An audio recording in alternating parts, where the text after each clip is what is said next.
आज के इस एपिसोड में हम आपके लिए लेकर आए हैं एक और भारत की महान हस्ती सूफी संत निजामुद्दीन।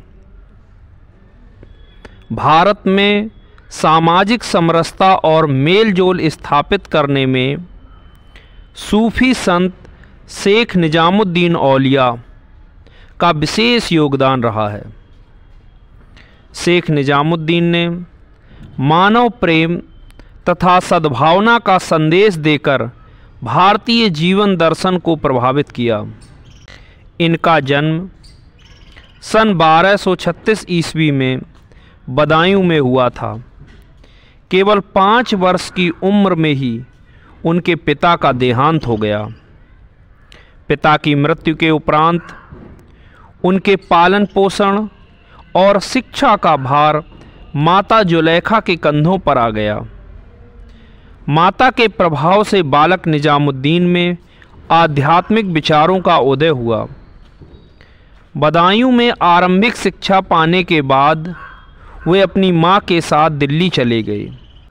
वहां रहकर निजामुद्दीन ने आगे की शिक्षा ग्रहण की और शीघ्र ही प्रसिद्ध विद्वान बन गए।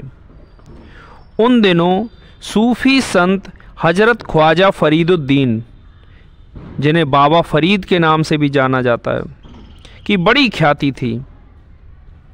वे अजोधन यानी अब के पाकिस्तान में रहते थे। उनकी प्रसिद्धि सुनकर निजामुद्दीन भी उनके दर्शन के लिए अजोधन गए। बाबा फरीद ने अति प्रसन्नता एवं प्रेम से शेख निजामुद्दीन को अपना शिष्य बना लिया। बाबा फरीद के सानिध्य में रहकर शेख निजामुद्दीन ने उनसे आध्यात्मिक चिंतन एवं साधना के रहस्यों की जानकारी प्राप्त की। कुछ समय बाद वे पुनः दिल्ली लौट आए। दिल्ली लौटने पर शेख निजामुद्दीन ने गयासपुर नामक स्थान पर एक मठ की स्थापना की। यह स्थान नई दिल्ली में है, जो आज हजरत निजामुद्दीन के नाम से जाना जाता है।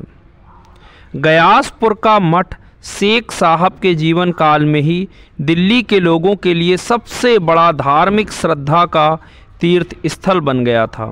1265 में बाबा फरीद के निधन के पश्चात शेख निजामुद्दीन औलिया उनके उत्तराधिकारी घोषित कर दिए गए।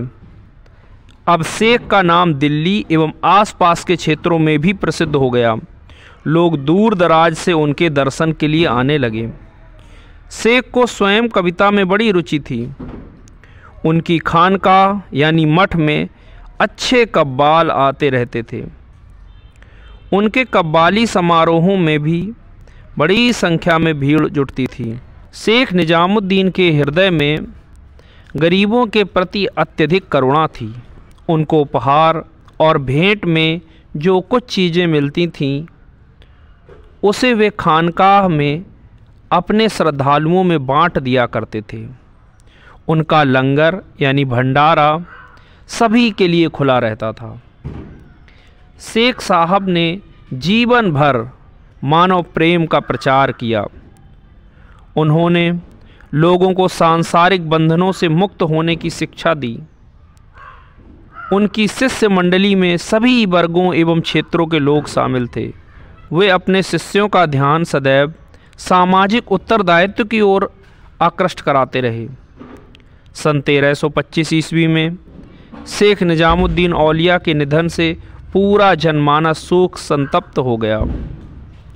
अमीर खुसरो के शब्दों में, गोरी सोवे सेज पर मुख पर डारे केस, चल खुसरो घर आपने रैन भई चहु देश। भले ही वे आज हमारे बीच नहीं हैं, लेकिन मानवता के प्रति प्रेम और सेवा भावना जैसे गुणों के कारण शेख निजामुद्दीन औलिया को महबूब इलाही यानी प्रभु के प्रिय का दर्जा मिला। आज भी वे लोगों में सुल्तानुल औलिया यानी संत सम्राट के रूप में प्रसिद्ध हैं।